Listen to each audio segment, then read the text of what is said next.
Hello, everybody. Welcome to another episode of Titanic Talks, episode number 39. Can you believe it? I can't. Hours and hours and hours of just me rambling. And here we are for another one. We're in November. Crazy. You know, Thursday means 2 weeks until Thanksgiving. How about them apples? And you know this is going to be a good one because your main man has cold brew. Freshly showered. You know he smells good. And we're going to see if we can't get a good old-fashioned, fun, silly time going here on this wonderful weekday. I was doing these later in the week, and I realized usually at the end of the week, I am more tired, and now I am just melting because what happens in Texas, it gets nice for, wow, definitely just showered. It gets nice for 48 hours, and then it's 100 degrees again. No, it's about 90 degrees, but did we just turn the air conditioning back on because I wanted to wear a jacket and look presentable for you good folks watching at home? Yeah, we suffer for fashion. Great song by Of Montreal, if you haven't checked it out. And we are just really having a good week, actually. Last week we started things off, and I guess ended things at a little bit of a somber note. Member of the family is sick. It's a bummer, but things are actually looking good, all things considered. So that's great. Thank you, everybody, by the way, for the well wishes and just cool words. You know, I started doing this stuff so long ago. You know, my entire life I've been making videos, but as soon as you could put them on YouTube and as soon as Twitter and all these things came out, I was on top of it. And I was always like, I'm never going to be me. I'm always going to have a character, and that's going to be my game that I play. And that just got boring, you know?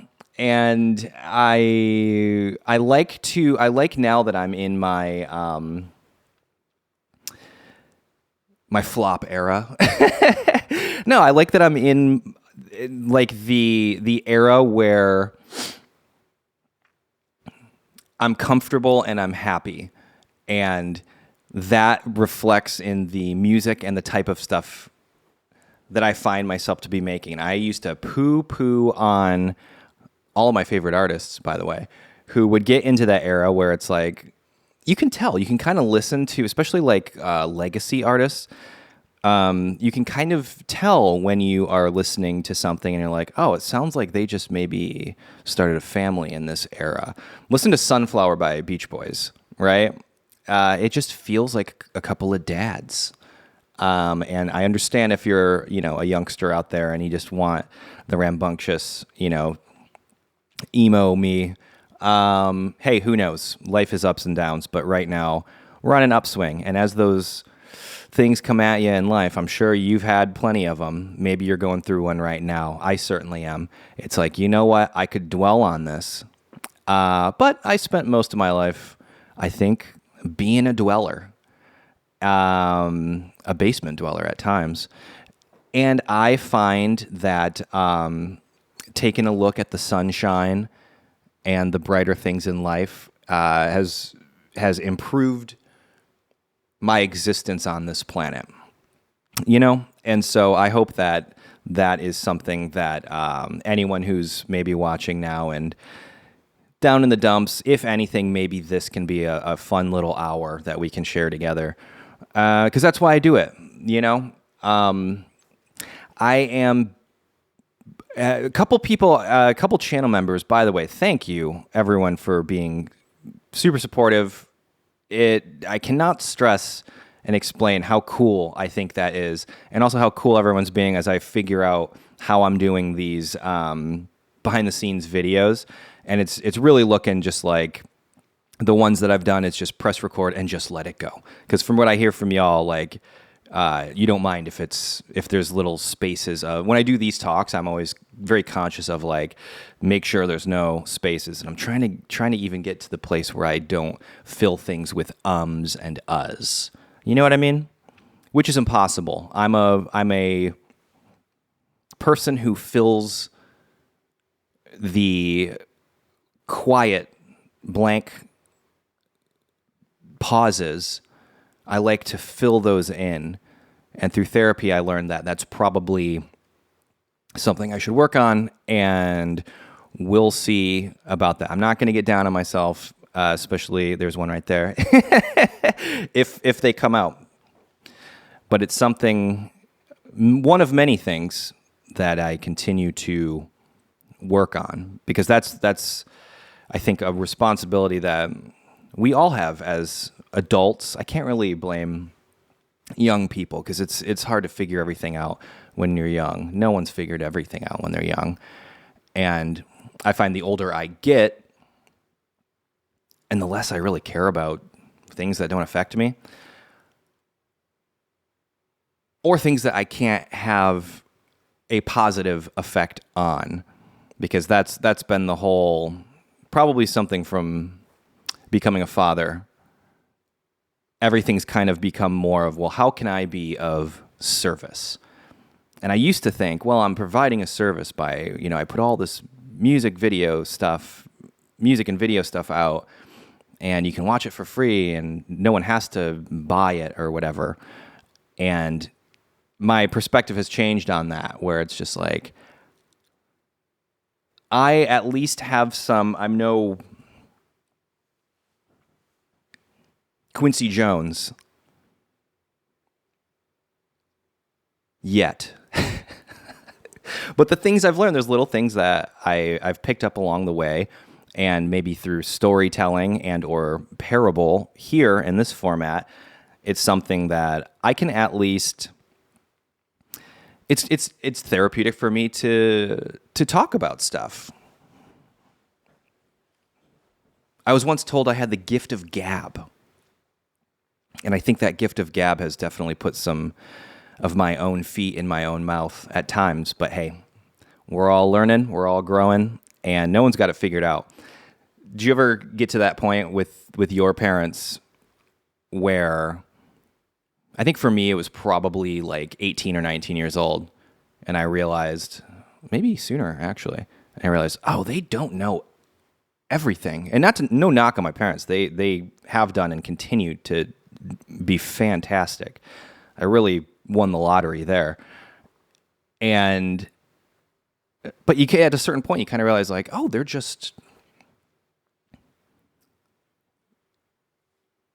they've spent more time on the planet, but it's just as confusing for them too. And that took me a while after going through stressful times to realize, hey, everyone puts their pants on one leg at a time, and I don't want to be one of those people who thinks that their doo-doo does not stink. I'll tell you whose doo-doo does stink. My sons. We're getting big boy potties. Kind of got me thinking, I wonder how soon you can actually start potty training. But it must be nice to wear diapers. And I'll be watching him. He'll be out playing, and then he'll kind of like, I know when he becomes a statue. Now he's kind of doing the squat. Does anyone care about this? It's gross. It's funny to me. And he's communicating so much more. And so I ask him, I never want it to be, frowned upon. So I'll ask him, hey buddy, are we going poo-poo? And his eyes will be like one of those little plush dolls with the giant eyes. It'll be like that, watering eyes, and he doesn't know how to say no yet. I go, oh. I'm like, it's okay if you are. Everybody poos. And then he'll go, yeah. And I just love that boy to pieces. I cannot fathom what life would be like without him at this point. It's a constant. I had a friend in town, and he came to visit. And I always, when you're a parent, you kind of have to at least a parent of a young. I keep calling him a baby. He's a toddler now, and I always kind of preface, you're always welcome. We've got the guest room, and you're more than welcome to stay. That said, there may be screaming in the middle of the night out of nowhere, and it may be startling if you're not used to that. And he did such a good job. And whenever I have any of my friends who are in town, especially like the boys, any of the guys, my son really likes to bro down, and it's just the funniest thing. And we were playing. Pretty much all my friends are musicians in one way or another, and so we were playing music together. And we got him a little ukulele, and so he sees me and my buddy are playing songs, and we're singing. He's so captivated because he loves Miss Rachel, and most of that is they're all musicians in their little crew there. And just the power of music is something else. And we were playing songs, and he goes and grabs his to show us. Not going to get choked up here, but cool stuff. Not going to cry. It's adorable. And we had a good time. I gotta do a quick plug here for Matt Bennett's Party 101. If you're in LA, the Party 101 Choice Awards are going to be at the Hollywood Palladium. First week of December is the first. I think it's December 1st. I should know because I've made about 1,000 flyers for it. But if you just Google, or look at Matt Bennett on Instagram, you'll see all the promo stuff for it. And we're having fun. And he was in town. He played the Aztec in San Antonio, which is a beautiful venue. And the kids just went off. And it's just a fun time, especially if you grew up loving those early Nickelodeon and Disney Channel shows. I mean, he's throwing in it's funny because he'll do commercials from that time, and he puts them in his DJ set. And he's become I'm so proud of him because he's always been one of my favorite people, and his Party 101 stuff is just growing and growing and growing. And the biggest show ever is going to be at the Hollywood Palladium in the first week of December. So I want to plug that. Check it out. But we had a great time, and got to play some music. And it's always good seeing a friend perform. I live for that. That's what my whole life. That's what I've done. Just playing shows, and I was always, even at the earliest phase of being in a band, there was such a cool camaraderie. And for a couple of years there, I got sucked into the thing. I like to say it's because being around people who are vampires, you kind of get, it was easy for me being younger, and when you're younger, you're more impressionable, and you're around people who, let's say, don't like stuff, like anything, and it's easy to fall into that, oh yeah, I guess I don't like that much too, and then I should be negative about it. And at a certain point, it's just life is too short to focus on the negative of every little single thing. That's why even when I pull up stuff, here on Titanic Talks, songs that I'm not connecting with, I always like to be very transparent and say, I hope I'm wrong, and at least I give it a listen. If anything, they're getting streams from me, right? And usually the artists that I'm critical of, they're not starving, right? But shout out to the starving artists out there, because I was one for a long time, and I just loved the culture of it so much. And certainly growing up in Michigan, where all we really had, truly, especially in high school and into like my early 20s, the Midwest in general, really, there's a lot of pockets, in the Rust Belt, as they say. All we have is music, and you get some really cool music scenes popping up. And I just, as I reflect, obviously nostalgia is a heck of a drug, but last week I talked about, someone had asked the question about, if you could go back in time and see any show, any live performance, what would it be? And also, if you could go back to one that you already went to. And it was weird because I was talking to a friend about that actually this weekend, just because I thought that was such a great question, and that sparked a conversation between us. And I said, Queen, I would love to see, and Bodies in the Gears of the Apparatus was a show that came to mind. It was a grind show in Bay City, Michigan. And first concert I ever went to, I must have been in there it is.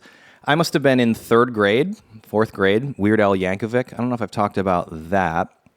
I must have at some point, because of all the people I've met in that I really was in no position to meet or hang out with. I apologize if I've told this story before, but it was just such a cool moment because I ran into him at a rehearsal space in Los Angeles, and I told him that, hey, Mr. Yankovic, you were my first concert, which is a cool thing. And he remembered and this and that. And I think I forgot to press the battery button. Hold tight. And we did forget to press the battery button. It is a one-man operation over here. It's kind of becoming like a big thing. Obviously, with bigger, shows, you get a whole crew. I like it it feels intimate for me for it just to be just you and I. So occasionally the battery button has to be pressed. Good times all around. And I'm very excited that my new project, the studio that I've been building out, we are finally going to have HVAC,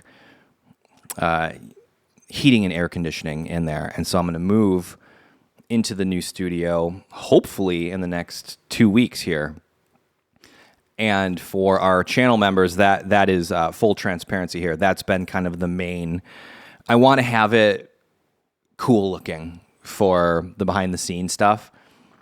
And although I think my current studio setup is cool looking, I think it'll be definitely.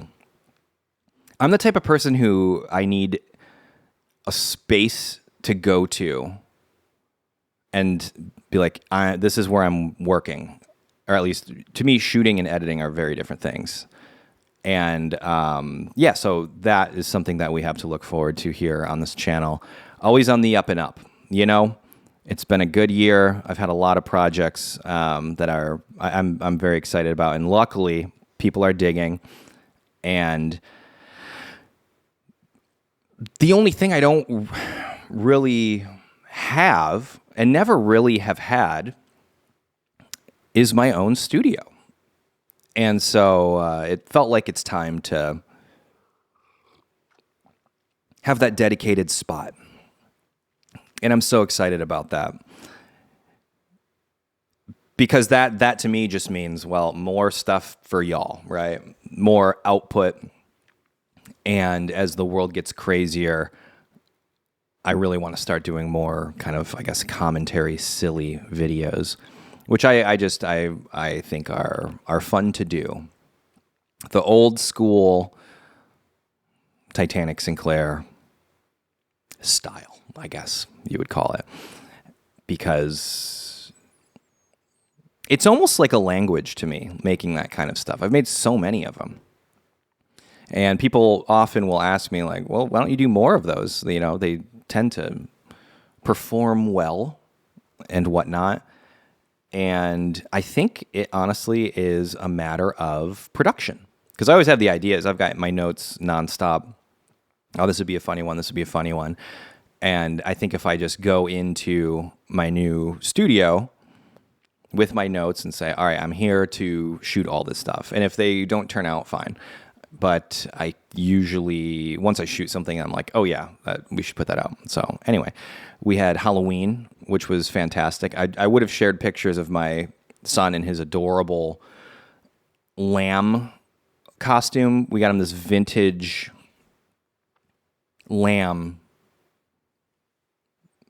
You can picture it. It's only the face is exposed and it's all fluffy, and I was so excited. And the grandparents, obviously, they're, oh, let me see photos of the baby in his Halloween costume. He refused to wear it, which I understand.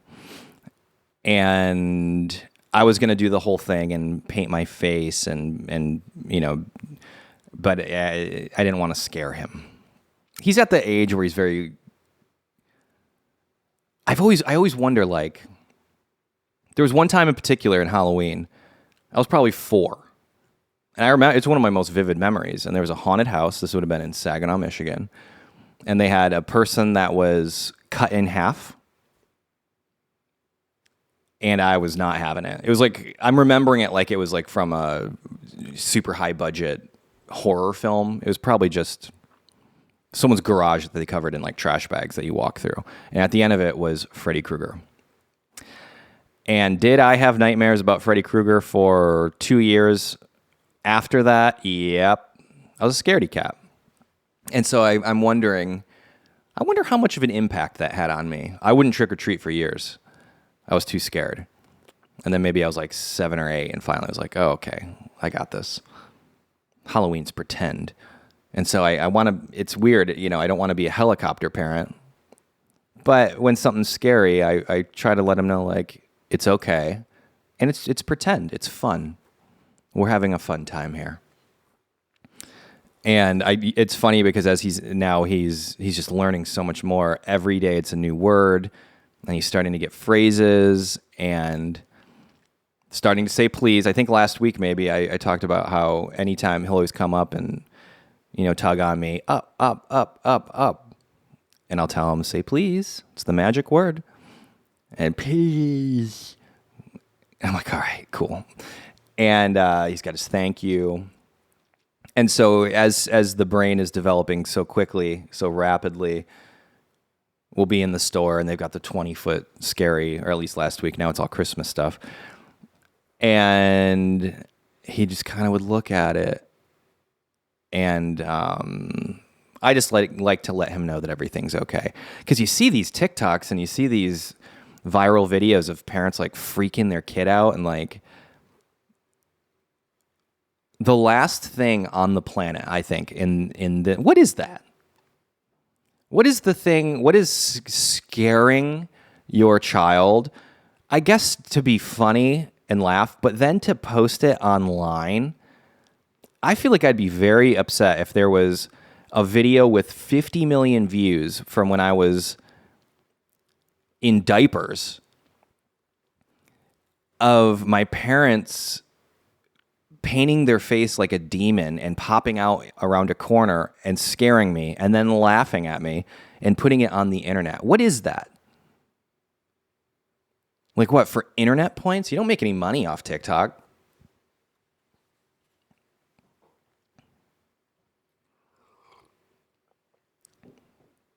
I don't like that. I guess I am kind of becoming a helicopter parent. I should probably talk to a professional and not just ramble into a microphone about this, but I just want to make sure he's protected. Now, that being said, when he's outside playing in the mud and eating dirt and poking himself with sticks and stuff, I think there's enough Michigan in me still. You can take the boy out of Michigan.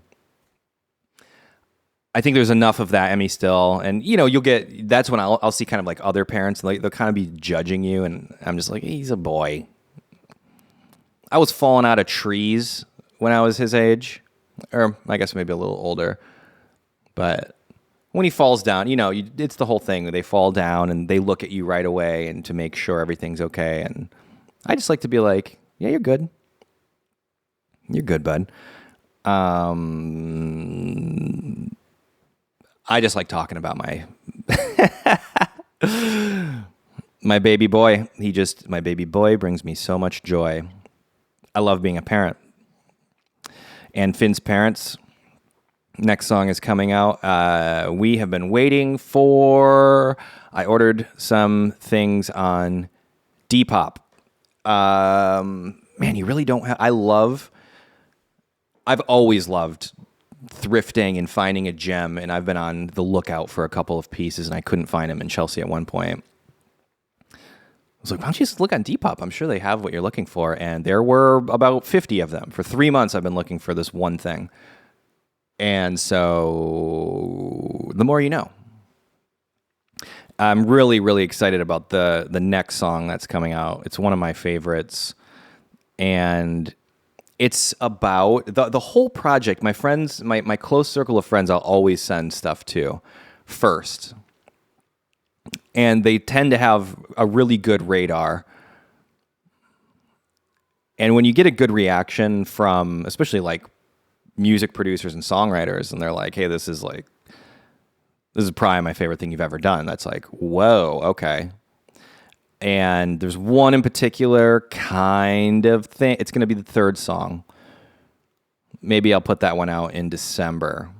This month, it's more the theme I'm finding, like, new Mai Tai Guys too. I have to shoot one more thing for the next Mai Tai Guys song, and this is a composition that Captain Eugene, fellow Mai Tai guy, it was a Captain Eugene tune. And that's one of my favorite things when someone sends you something. It's like, oh, well, let me add a verse and put a little thing. And it's the back and forth collaborative thing that I just love doing. So the next one's a Eugene cut, which is great. Produced by your boy with a heck of a saxophone solo. And that one... in the theme of Mai Tai Guys, right? They're all puns. The song titles are really my favorite thing about that project. We were crying, laughing. We had all the song titles first, and then it just became a thing where, okay, well, what was this song about? And we have some special guests. Some coming very soon, Mai Tai Guys, for all 5 of you who actually like that project. That's my fun, silly time. I love. That's what I did growing up with Eugene. I learned how to record, at least GarageBand. It was Eugene and myself. Eugene and I. It was me and Eugene. In high school, and we were learning how to record, and we both played guitar, and so I was like, all right, let's figure this out. And we had these GarageBand songs, and it's hilarious that 20 years later we're doing the exact same thing, and they're funny. There's jokes in them. Anyway, long story short, we've released Mai Tai High, which was the first one, which was one of Eugene's compositions that. He was in a spot where he was just like, man, I just really wish, to work on something, And I was like, well, why don't you send me something that's the most recent thing you worked on? And I was like, oh, it's kind of like a yacht rock thing. We should start a side project. Boom, that was it. So Mai Tai High, Sippin' a Mai Tai came out after that. And then we had Loosen Mai Tai. It came out after that, and the next one is Oh My, parentheses, Thai. And I'm going to see if I can't get that one out. Maybe I'll put that one out Friday, if not this Friday, next Friday. Great saxophone solo on that one. And I got to say, your main man here and Captain Eugene, just ripping solos. Stratocaster second position, a little bit of chorus. You know what it is. It's yacht rock. So we've got that coming out, which is great. And the next Finn's Parents song, which I'm very excited about. The quality of that project, the genesis of that was like, oh, it'd be interesting to have a whole project that's just all about like being parents. I don't really know I know artists have done songs about being parents, obviously, but for a whole project just to be like, yeah, this is the experience that I'm having as a parent, which is really funny. And then there's been this with the productions and the songwriting. It's a very nostalgic quality, and just the feeling of this next song that's coming out, the next Finn's Parents song. To me, it reminds me of being young again when you're around someone, and it's like, man, you make me feel young again. You make me feel so young. I think it's just a cool sentiment for a song, and that is the sentiment in the next Finn's Parents.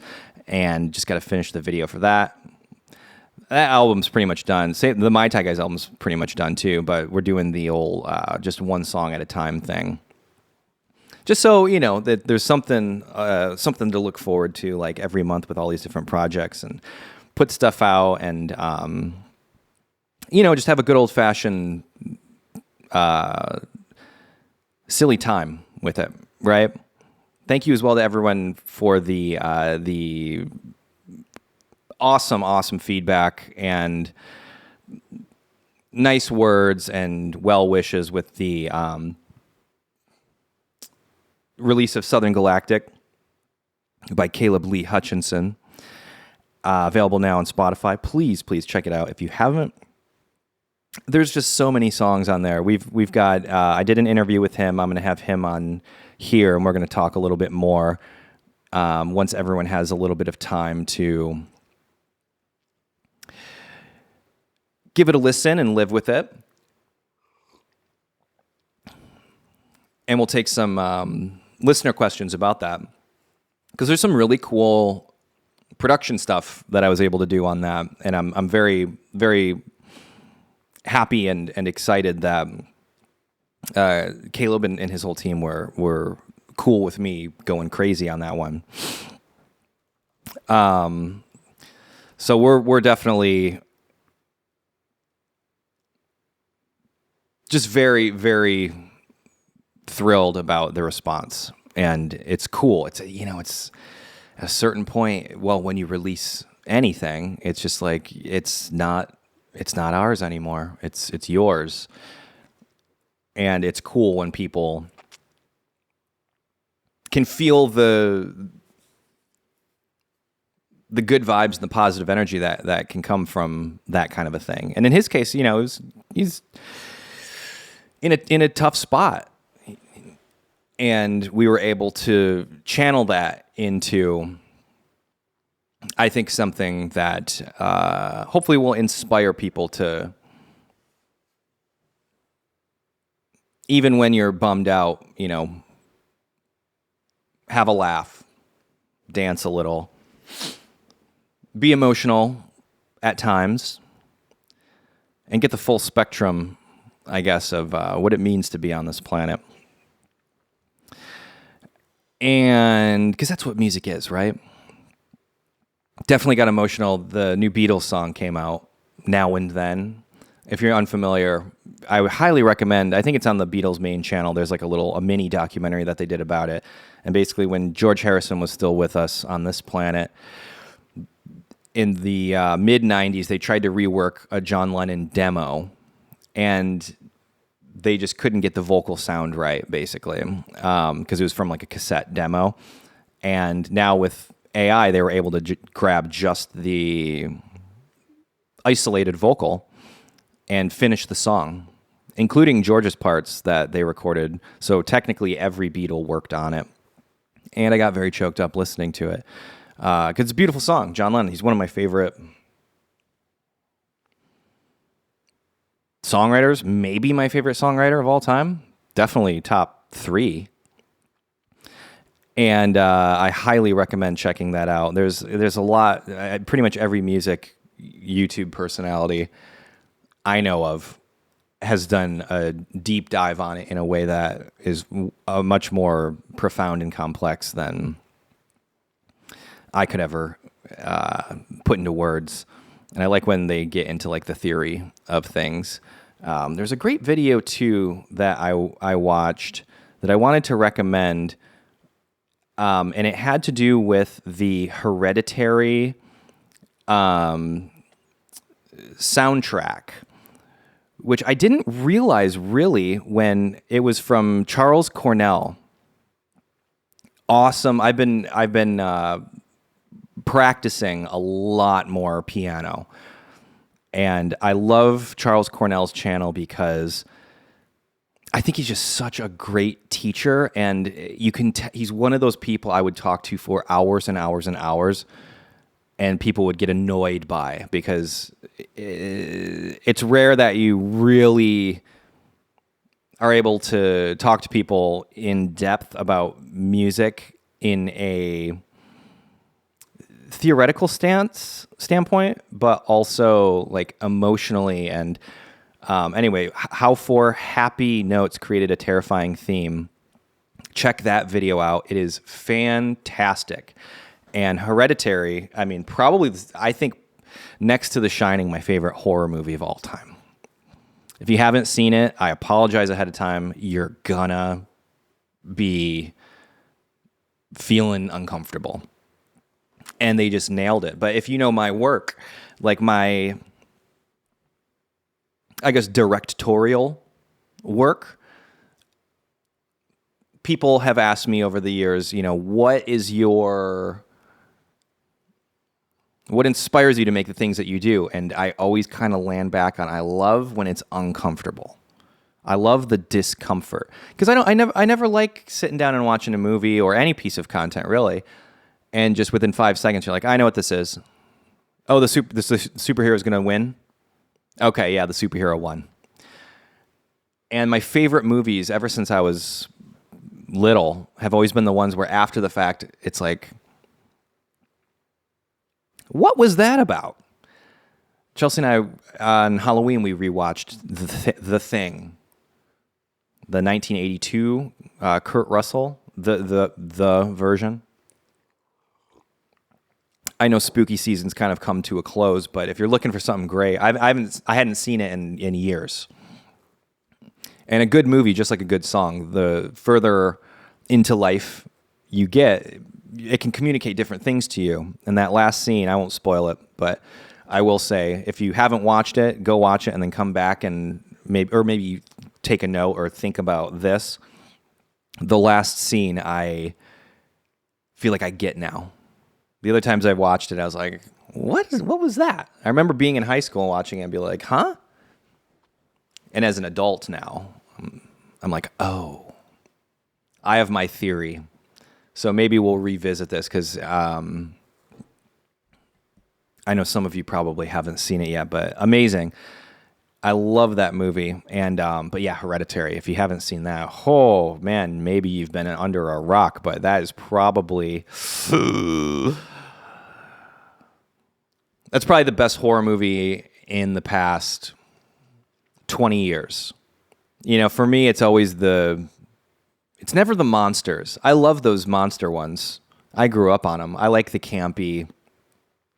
I always said, for years, I've been saying this now, and really the series that I was writing that never got made, we made a pilot. It I would say devolved into a campy horror genre. And I go in and out. You've heard me talk, if you've been a long-time listener, how like, I just don't have the thing for filmmaking anymore, which I definitely lean more towards music creation. That's what I've been doing, especially the past couple of years. Just on overdrive, just writing and recording like crazy. And I haven't really made much in the short film realm. And I think the next thing I do, though, will be... I know that there's a campy horror feature in my future. It's kind of crazy because I have all the things to do it. We'll see, right?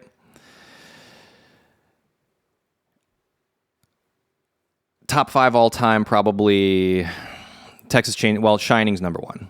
Texas Chainsaw Massacre, the original. I would say Hereditary. Probably Blair Witch Project. If you haven't seen that, that scared the wow out of me. When I was a youngster, saw it in the theater, and it was the one you weren't supposed to go see. I think maybe I don't think we snuck in, but I think we had told our parents we were going to see something else, and we're terrified. I remember around that time, people were throwing up a lot. And I was like, wow, it must be really scary if people are throwing up. And it was like, no, it's just because it's all like shaky, handheld, and people got dizzy. Yeah, I watched that on the small screen. Maybe not a phone, but... and was that 4? If I had to pick a 5th, it might be Scream, the original Scream. And that's just my current kind of standing. But at the same time, I really do appreciate the, I guess...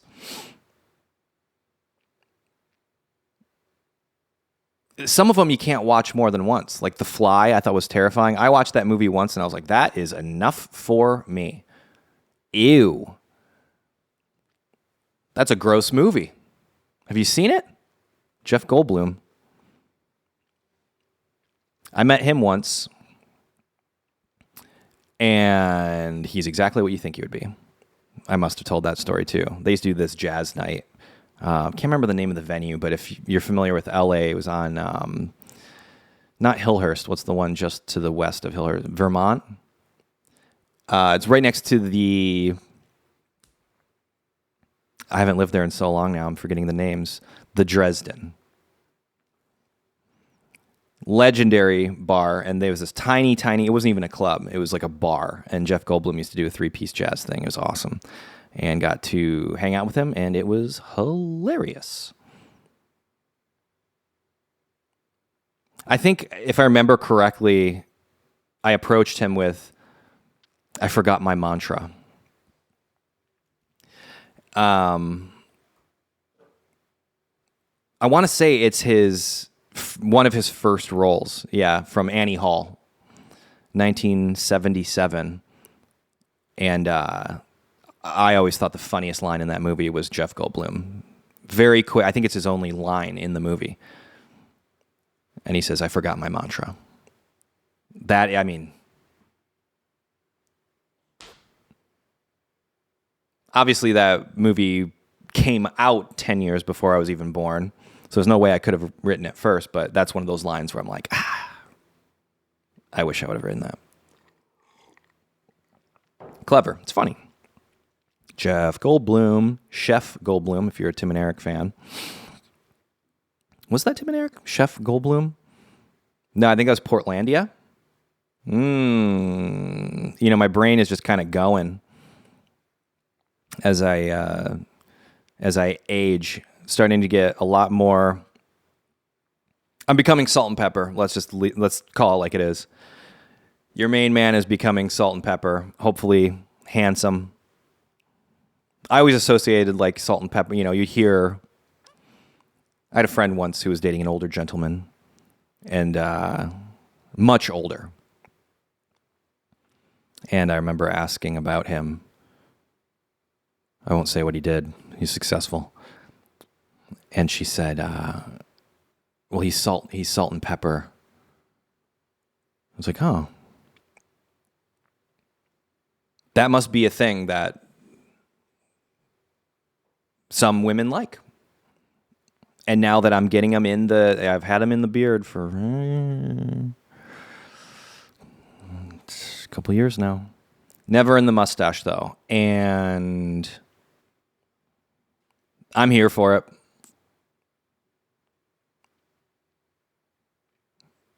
I like it. I almost feel like being a dad now. It's like, well, hey, I'm a dad.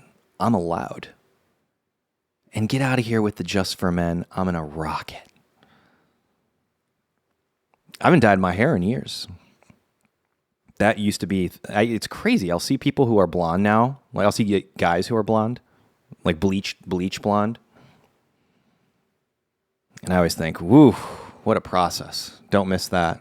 I had to stop doing it because I would get allergic reactions. I would get a really bad fever.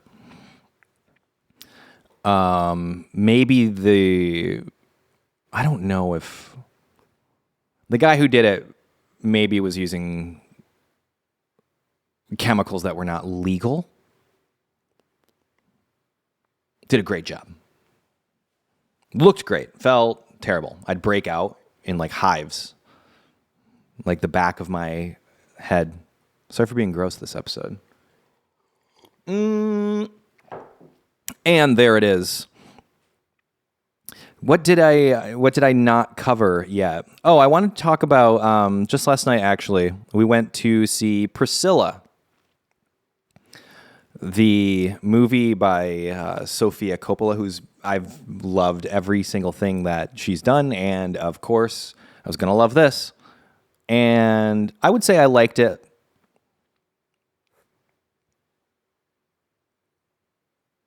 I liked it.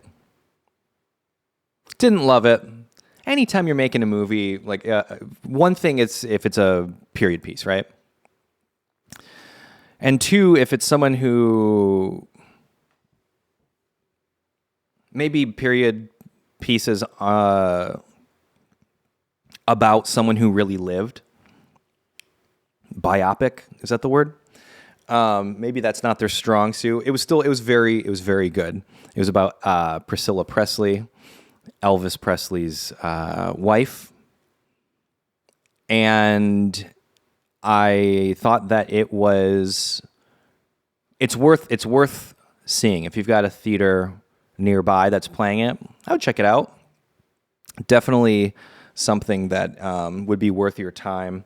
And let's just say that a very well-made movie at a time where every movie is about superheroes. And I think every time I go to see, I try to go often. Every time I'm in the theater, it almost makes me feel sad. I love it because I worked at the movie theater. It was my favorite job ever. I loved it so much. And growing up, there were so many just blockbusters, and you could get these movies that came out of nowhere and were just massive. And it just was. There were still superhero movies for sure, but it wasn't just. It almost feels like we're at the tipping point with that, though. Apparently, the Marvels movie that's about to come out. Apparently, they're projecting that to be one of like the biggest flops of all time, and it's like, well, look how many of these movies were mega flops. The Flash was, yeesh. I didn't even see it, so I can't comment on the movie, but it's just all of the CGI just is starting to look really bad, and they're given these huge budgets to who knows to make these movies, and it's almost like, I mean, I'd never be offered any of those roles, but if Marvel came to me and they're like, hey, Titanic, Sinclair, we want you to do a movie about the Marvels, my first thing would be like, cha-ching. This would never happen. But I think, truthfully, I think I'd probably be like, I don't really know anything about these characters, and I guess I'll read the comics and see if I could do it. And I've seen one Marvel movie. It was the Avengers Endgame, I think. It was the one where Thanos, the guy with the chin, destroys. He has to destroy like everything, or I don't know. I can't remember. I watched it on an airplane, and was like, "Oh, this is exactly." It's just like every other line is some joke from some other movie, and people are like, "Well, that's why you need to watch all of them." And it's like, nope, we're not doing that, and we're never going to do that. Because I like good movies. Like National Lampoon's Christmas Vacation. Hey, that's a great movie. I think I've seen that movie more than any movie. That maybe next to Freddy Got Fingered, Tom Green's masterpiece. If you haven't seen that, I think I always tell people to watch, like friends, I'll tell friends to watch that movie, and they're like, what? And then they watch and they're like, oh, I see why that's one of my favorite comedies of all time. Probably tied with National Lampoon's Christmas Vacation. I know the entire movie word for word. And it's so funny. I identify with that. Takes place in like Chicago or Chicago suburbs. And just that whole Midwest, having that Midwest dad who just wants to have, as Clark says in the movie, a good old-fashioned family Christmas. And everything goes wrong. It's like the worst case scenario for every scenario. And I think it's such a funny premise of a movie. This is like, hey, it's Christmas. Well, what does Beverly D'Angelo say in it? She says, I don't know what to tell you, Audrey. It's Christmas and we're all in misery. She chops the head of lettuce or whatever. Really good stuff. I'm so happy. I love the holidays. To me, it's like I'm one of those people where it's like right now I'm burning a pine scented candle. I always have a candle going in the house. It's one of those little extra things you can do throughout the day that makes the day a little bit better. And if you have multiple candles going, each room you go into has a different theme. I like that kind of stuff. And Halloween starts, and then you get a couple of months of where the whole focus, well, mainly I like it is because the entertainment industry shuts down. And I'm not on the phone all day, which is fine. Hey, I'm lucky that and I appreciate all of the work. But at the end of the year, especially when it's been a very busy year like this one, I like to just put my my cozies on and pop some popcorn and watch a movie that I've seen 1,000 times. Let's take a couple music questions from Cody here, listener question. Cody says, I wanted to start off by asking about theory. I know you've mentioned bits and pieces about the theory you've learned, but in general, what concepts have been the most impactful for your music? And what do you wish you'd learned earlier on in your career? We get great questions here because I could talk for hours about this, but only a couple minutes left. So we'll do some rapid fire, and if anyone's intrigued or wants me to dive deeper, we'll do it that way, huh? What do I wish I'd learned earlier? Scales. Everyone told me to do it. I'd probably been playing music, guitar at least, for, 15 years. And Chris Griotti, who's one of my music mentors and all-around incredible human being, he would always tell me, I'd ask him the same thing, actually. And he would say, learn your fretboard, practice your scales. And he'd show me some scales, and it just didn't click. I wish I would have really done the boring stuff. And to really answer your question, I wish I would have spent more time on piano. I think I'm going to start taking jazz piano lessons. I've been practicing a lot, but I feel like being in the room with someone who's an absolute ripper, they can really kind of correct the things that I've been doing for a long time that could be improved upon, right? But theory-wise, yeah, real simple stuff. Learn the mode. I wish I would have learned the modes quicker. I wish I would have learned more of other people's songs, because I always have done that, but I would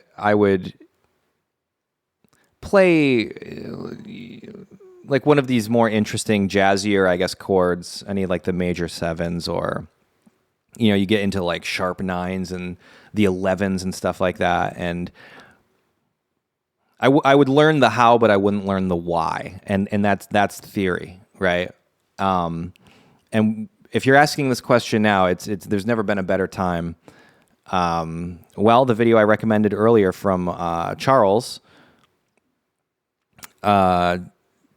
Cornell, look at his channel, and I think the piano, because of the layout of it, it's from a visual standpoint, it's just the same thing repeating over and over. Whereas a guitar, you're up and down the neck, but you're also like, you're up and down vertically, but also horizontally. And the same note can repeat, unlike a piano, multiple times. And it was like learning the fretboard, at least for music. And then for piano, or for guitar, for piano, I wish I would have paid more attention to the why of the chords. Because I always knew I loved the diminished sound. I always loved the dominant 7, minor 7, major 7 sound. I didn't understand what that meant. I knew what it sounded like. I knew I would throw it into songs and not know how to connect the dots. For sound design and another question here. For sound design with synthesizers, what does your process look like? Do you have a systemic approach, or do you just twist some knobs until you get the sound that you want? Do you think it's actually worth trying to learn the mechanics of a synth, or is it more trial and error? Well, it's both, for sure. Learn the mechanics, but also that's what's great about analog synths, or even some of the digital ones. You can't really twist. It's not as fun to twist the knobs on a computer like a soft synth, but man, do they sound good. Rolling Cloud, check that out. I've been using that almost exclusively for my software synths. For sound design in particular, process basically is if for like a scene, like what does this scene feel like? I tend to appreciate some of the more ambient aspects, because when you're on a strictly rhythmic, like if you have like an action scene or something that has a lot of edits, maybe where you're driving forward, let's say, and we're trying to get to the next scene, like I would say with a synth, I'd probably immediately go towards an arpeggiated synth,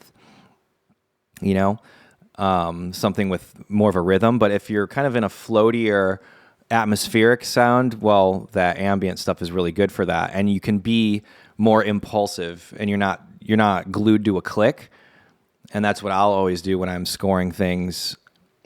Like if someone says a very impactful line of dialogue, then you can throw in that impactful chord, and it can be, I just kind of feel it as I'll just watch the playback and play along to that. For guitars, what did you use for I Have Teeth and the other EPs you released? I know Trust Fund was Dan Electro, correct? Has that guitar been in any of your other songs? Yes, Losing My Mind.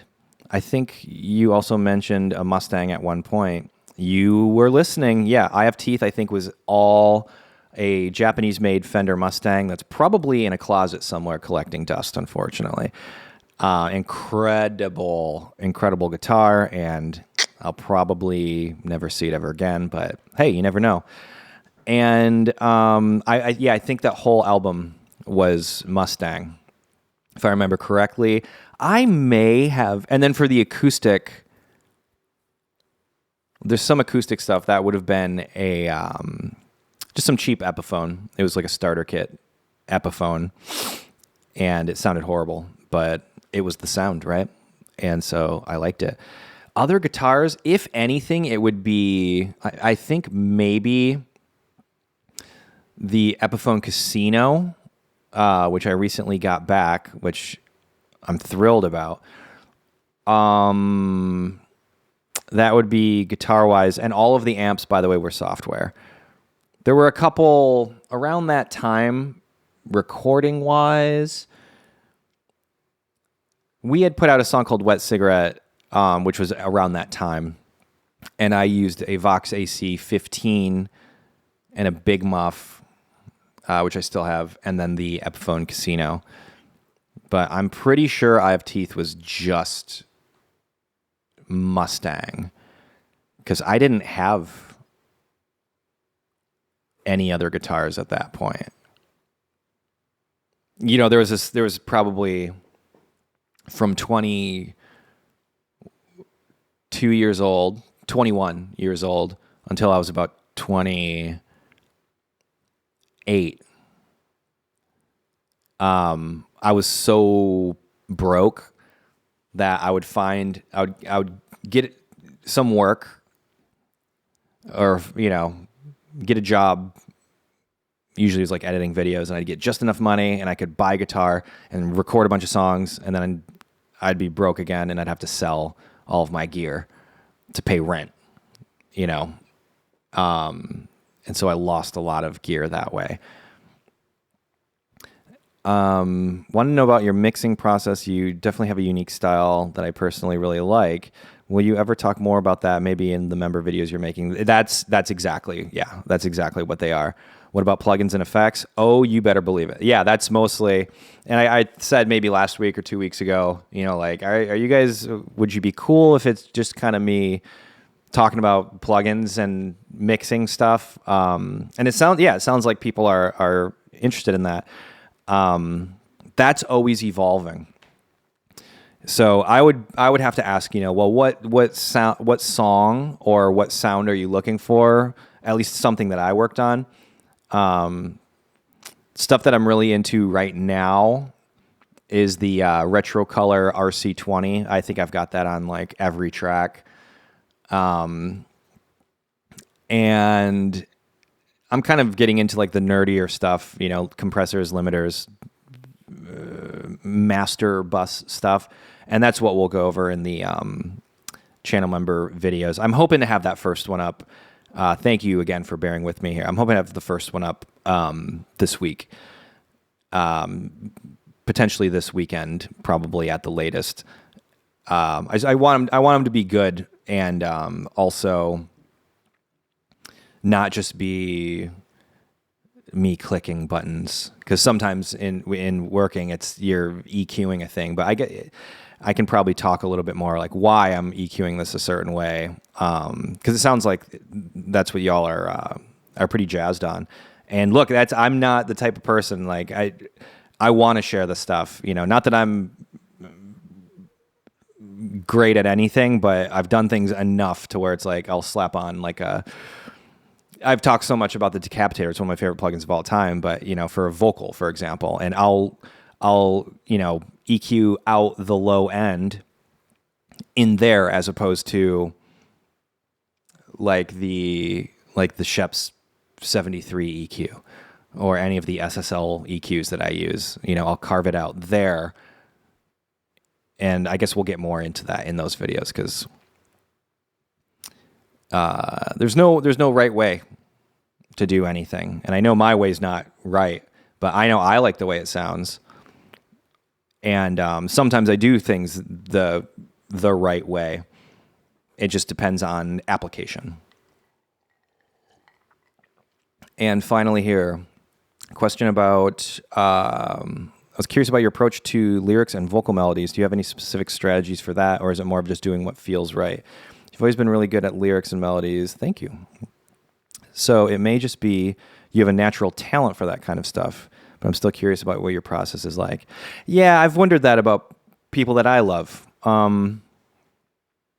Always gut instinct first, and then I'll refine it. So if I have the kind of the chords and the melody, what took me a long time was to use the notes that are already inside of the chord, if that makes sense. And as my musical vocabulary hopefully evolves, the first channel member video that I'm planning on putting out, I don't even have a title for the song yet. And this was more so in the realm of the bass line for the song, but the chords are really interesting.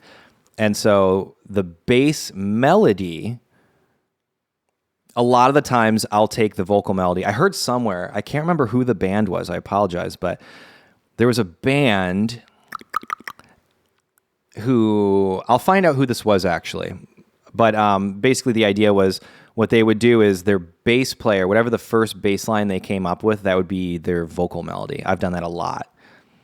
Because I kind of come from the Paul McCartney school of bass lines, especially like the Rubber Soul and On, where something happened where Paul was just like, let's make these the best bass lines of all time, right?